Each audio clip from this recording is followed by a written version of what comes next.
Olá, quer aumentar os seios? Diminuir? Levantar? Então o programa está para você hoje, hein? Lado a lado comigo hoje para falar de um assunto assim tão interessante, especialmente para nós mulheres, o cirurgião plástico Dr. Mário Francisco Jorge Alves. O Dr. Mário Jorge, como é mais conhecido aqui na nossa região, atua há mais de 30 anos na área da cirurgia plástica e é membro titular da Sociedade Brasileira de Cirurgia Plástica. Bem-vindo, Dr. Mário. Tudo bem, Mirna? É sempre um prazer estar aqui para suas entrevistas e vamos falar sobre esses assuntos que são tão apaixonantes em cirurgia plástica. Para nós mulheres, esse é um assunto importantíssimo, doutor. Acredito. Eu aqui tenho muito prazer em recebê-lo mais uma vez, a gente já conversou em outras oportunidades, lá inclusive na TV Convenção, que essa entrevista é quase que uma continuidade daquela, né? Os assuntos de cirurgia plástica geralmente são extensos, então às vezes nessa oportunidade podemos falar especificamente sobre um assunto que seja de interesse a todas as mulheres. Vamos lá então. Também. Doutora, a cirurgia de seios ainda é a mais procurada no consultório? Sim, ela continua sendo muito procurada, ela já não é mais a principal procurada, porque hoje em dia nós temos várias outras cirurgias que nós fazemos. A lipoaspiração hoje já ocupa o primeiro lugar em procura, né? Porque como sendo uma cirurgia que a gente considera não principal às vezes, mas coadjuvante, ela pode ser associada às mamasplastias, pode ser associada às plásticas de abdômen. Então a lipo ainda é a mais procurada hoje.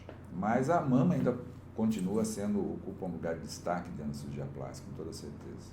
E a moda dos peitões está um pouco em baixa, né, doutor? Sim, as pessoas, teoricamente, que têm as chamadas amacias, que praticamente é falta do seio, as pequenas mamas, ainda se procura muito, porque a única solução que nós vemos hoje é exatamente a colocação das próteses silicones. Porque os implantes mamários hoje, eles evoluíram exatamente porque essa procura, essa demanda aumentou muito. E associado a isso, essa moda de peitos grandes, vamos dizer assim, está deixando de ser a prioridade. Isso aí é uma moda, teoricamente, de evolução americana, que se passou ao Brasil, sendo que a cultura brasileira não é de seios grandes. Porque prótese grande, mais o bumbum, né? O brasileiro parece que... Ainda é a preferência nacional, ainda bem. Mas essa moda de se colocar seios ou implantes grandes causa uma série de inconvenientes futuros e que a gente deve explicar isso para o paciente. Por isso que hoje quase que é consenso, eu tenho participado de vários congressos e eu estou vendo que já existe um consenso entre os vários profissionais que os implantes maiores devem ser deixados de lado e colocar aqueles implantes que correspondam exatamente ao aspecto físico do paciente, porque um implante muito grande vai ocasionar um aumento de flacidez, um aumento de estrias, uma queda futura maior, uma sobrecarga sobre a coluna cervical.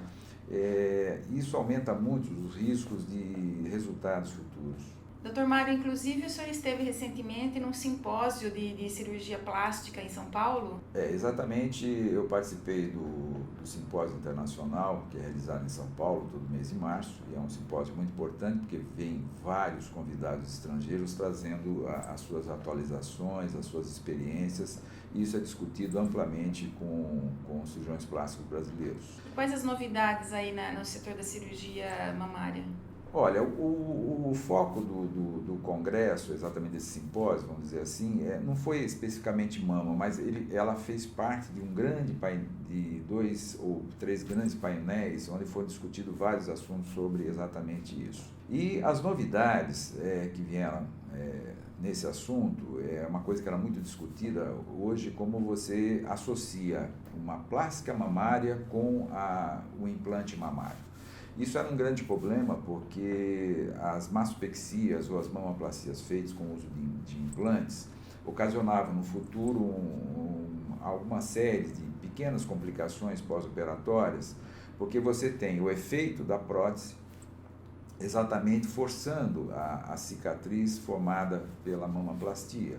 E pela própria ação da gravidade, você tem uma força muito grande sobre o implante e isso pode ocasionar uma deiscência de cicatriz, por exemplo, deslocamento de prótese e às vezes pequenas complicações pós-operatórias. E foram discutidas novas técnicas a respeito da mastopexia associada ao implante. E uma das grandes novidades que apareceu nesse simpósio foi exatamente uma evolução do implante mamário hoje, porque já estão se estudando, e praticamente isso já está muito evoluído, a confecção de implantes mamários utilizando-se a resina de vidro. Resina de vidro? Exatamente. Isso vem uma evolução porque estudos odontológicos já estão utilizando isso já há algum tempo, né, com bons resultados. E a grande vantagem da resina de vidro é exatamente o peso. Nós vamos ter implantes muito mais leves do que se usa hoje, e aí, sim, vai resolver muitos problemas exatamente que existem hoje quando você associa o implante mamário com a mastopexia. Isso não quer dizer que você tenha bons resultados. Na nossa prática diária, felizmente a maioria dos resultados são excelentes, são bons, considerados bons, mas você ainda tem uma pequena gama de pequenas intercorrências que podem acontecer no pós-operatório, que são devidas exatamente a essa associação de técnicas. Doutor Mário, então vamos falar aí sobre as técnicas que nós temos aí na mamoplastia de aumento, na mamoplastia de redução e na mastopexia. De uma maneira geral, as mamoplastias redutoras ainda continuam a ser feitas naturalmente, às vezes sem necessidade de implantes. Cada cirurgião tem a sua técnica, eu tenho a minha especial, no qual eu transformo exatamente o tecido mamário, no qual eu modelo praticamente como se fosse uma prótese que dá uma suspensão e uma projeção muito bonita à mama, né? Mas isso é uma técnica de cada um. Quem não usa esse tipo de intervenção, normalmente vai usar os implantes que existem hoje em várias formas. Hoje você tem uma gama muito grande de implantes. A evolução é muito grande, porque essa evolução dos implantes mamários começou em 1962 e hoje nós temos implantes muito mais seguros, onde a principal complicação do implante mamário é a contratura capsular, porque, falando de uma maneira que vocês possam entender, quem é candidato a colocar um implante de silicone está colocando no seu organismo um corpo estranho. E automaticamente o sistema imunológico da pessoa vai reagir contra aquele implante, que é um invasor que, embora não cause nada ao paciente, que isso já está mais do que comprovado por vários protocolos de cirurgia plástica, o implante de silicone não causa câncer, não causa doenças autoimunes, isso já está mais do que comprovado. É apenas vamos dizer, um tecido ou, teoricamente, um material inerte que não nos causa nada. Só que exige uma reação de ação e reação do nosso próprio organismo, no qual o organismo vai organizar uma defesa ao redor desse implante. E aí organiza uma cápsula, tá? Que fica interna e que, teoricamente, protege o organismo contra esse invasor que o organismo não sabe qual é. Isso o paciente vai conviver tranquilamente e durante muitos anos eu tenho pacientes há mais de 20, 25 anos que estão com um implante que eu coloquei e não apresentam nada.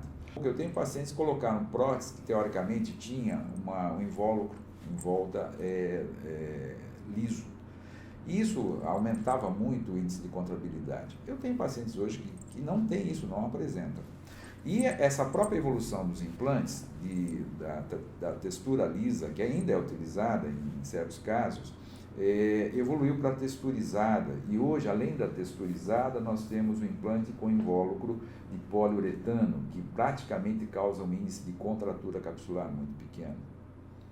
Então isso é muito importante quando você fala ao paciente que isso pode ocorrer, porque você tem que explicar todas as interações para o paciente. Ele assina um termo de compromisso e de consentimento que ele está colocando no seu organismo um material teoricamente estranho e sabe das reações. Isso tem que ser amplamente explicitado ao paciente. Então, com essa evolução de implantes hoje, eu diria que dificilmente você vai trocar um implante, a não ser em casos extremos, um acidente gravíssimo, uma pancada muito grande na região do seio, que pode haver um rompimento. Daí sim, nesses casos, ou em caso das complicações naturais do implante, que a principal é a contratura, tá? Nesse caso sim, você intervém para uma possível nova troca de implante.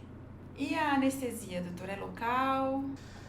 Isso vamos dizer assim, é uma escolha pessoal de cada cirurgião, né? Eu tenho muita facilidade, sempre tive, e eu hoje implantes eu faço com bloqueio intercostal associado a uma sedação, onde o risco para o paciente é muito menor, embora o risco você nunca possa descartar, no qual eu associo um anestésico de ação rápida e de ação lenta. Essa grande vantagem produz menor sangramento durante a cirurgia, o paciente não tem que se internar, teoricamente, dentro de um hospital, onde nós podemos ter um risco maior de uma infecção hospitalar. O paciente não tem que passar por uma anestesia geral, que é muito intubação, bom, né? E nem tem que dormir uma noite inteira no hospital por causa disso. Eu realizo e sai no mesmo dia. Exatamente. Eu realizo isso na minha clínica já há mais de 25 anos. E teoricamente, para mim é uma cirurgia muito segura. O paciente interna de manhã, acorda após a cirurgia, já no seu quarto e tem alta no mesmo dia. Doutor, muitas mulheres, elas ficam um pouco de medo de como vai ficar a cicatrização. Isso é uma coisa muito importante que tem que ser também amplamente explicado ao paciente. Uma vez que você produza uma incisão na pele de um paciente, você está produzindo uma solução de descontinuidade. O que vai acontecer? Para haver uma boa cicatrização, é uma coisa intrínseca de cada pele, de cada paciente. Porque tem pacientes, geralmente as pessoas de pele mais morena, da raça amarela, existe uma tendência a formar uma quantidade maior do colágeno, né? E o colágeno é exatamente o produto que vai facilitar a cicatrização, aderindo a exatamente os bordos da incisão. Tem pacientes que formam colágeno em demasia, e isso pode ocasionar as cicatrizes que geralmente ficam um pouquinho mais altas, que são as cicatrizes hipertróficas ou os queloides. Né? Tem que saber bem essa diferenciação, porque o queloide é uma cicatriz que não tem contornos regulares como tem a cicatriz hipertrófica. Não vai ficar uma cicatriz tão perfeita. Exatamente. E aí o cirurgião tem que acompanhar o paciente, tá? Porque isso tem que ser explicado muito bem ao paciente que vai ser submetido a uma cirurgia, que existe esse risco. Porque, teoricamente, essa região mamária, que vai de ombro a ombro, existe uma incidência maior de formação de cicatrizes hipertróficas e queloides. Isso não se sabe bem ainda na medicina por que acontece, mas existe essa prevalência. Então, isso tem que ser explicado ao paciente, porque a cicatriz não tem como você, vamos dizer assim, negociar isso com o paciente, porque é uma coisa intrínseca de cada paciente, e o cuidado que o paciente tenha exatamente com essa cirurgia no pós-operatório, porque tem pacientes que não têm esse cuidado. Então vamos falar aí do pré-operatório e do pós-operatório, que são os dois períodos importantes também, né, doutor? Com certeza. O pré-operatório de qualquer cirurgia, nós pedimos os exames normais, tá? Que são de rotina em cada cirurgia. Cada paciente tem uma avaliação diferente em detrimento das doenças pré-existentes, das medicações que esse paciente toma antes, isso tem que ser muito explicado, porque na minha clínica o paciente tem uma ficha até enorme, onde ele tem que explicar ou descrever todos os medicamentos, porque certos medicamentos têm interação no ato cirúrgico. Né? Quais tipos de medicamentos? Geralmente são medicamentos que alteram ou pressão sanguínea, medicamentos que normalmente o paciente toma e às vezes antidepressivos, e principalmente hoje o pessoal toma muito aqueles remédios teoricamente que se compra em farmácia de manipulação e que geralmente são usados para deixar o sangue um pouquinho mais fininho e tal, como se diz na prática, né? Isso o ácido acetil salicílico, você tem pessoas que tomam gengibre, alho, dipiramanol. Isso aí tudo tem que parar um tempo antes da cirurgia? De preferência, de 10 a 15 dias deve ser suspensa todas essas medicações, principalmente as que têm intercorrências no ato cirúrgico. Né? E as pessoas que fumam, elas precisam deixar antes? Também, isso aí é uma coisa que o fumante tem uma certa resistência, mas obrigatoriamente, porque quem tem o ato comum de fumar, você tem a nicotina circulante no sangue, e a nicotina causa, a nível de pele, uma vasoconstricção. o que não pode ser muito interessante no pós-operatório, que você aumenta muito o risco, talvez, de um sofrimento da pele ou até a necrose de pele, que são complicações, teoricamente, graves no pós-operatório de cirurgia plástica. Que ninguém que vai para uma cirurgia plástica deseja uma situação dessa, né? Por isso que hoje em dia eu converso muito mais com o meu paciente e tento explicar todos os cuidados que ele tem que ter, não só antes da cirurgia, após a cirurgia também, que é muito importante. Né? E no pós-operatório, o cigarro também continua...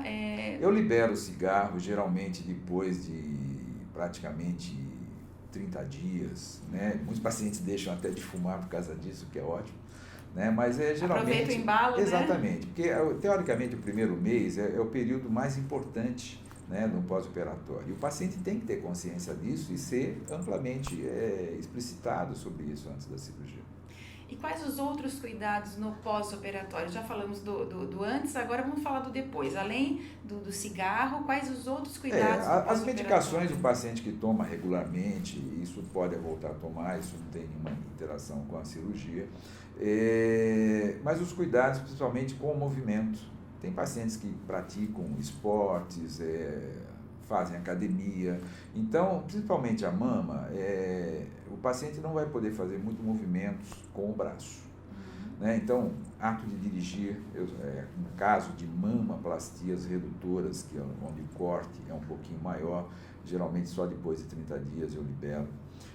Pacientes que só colocam um implante, onde a incisão é muito pequena, geralmente depois de 15 dias com a retirada do ponto, você já pode liberar o paciente. Isso é conduta minha própria. Logicamente, cada cirurgião tem a sua conduta. Mas eu sempre tomei esse cuidado com o paciente e, teoricamente, meu índice de complicações é muito pequeno, exatamente, talvez por esse cuidado que eu tenho. E academia, quanto tempo? Então, a academia é complicado. Por exemplo, todo paciente tem que saber que, geralmente, quando coloca-se um implante de silicone, aquela formação daquela cápsula que eu me referi anteriormente, ela começa a se formar do 2º para o 3º mês. Então, só depois de totalmente formado, que a gente teoricamente sabe que se forma a partir do 3º mês, é que eu começo a liberar o paciente para pequenos exercícios. Isso para que não haja rompimento precoce dessa cápsula, tá? E não haja deslocamento desse implante. Tem que se saber, o paciente tem que saber que as colocações de implantes podem ser sobre o músculo ou abaixo do músculo.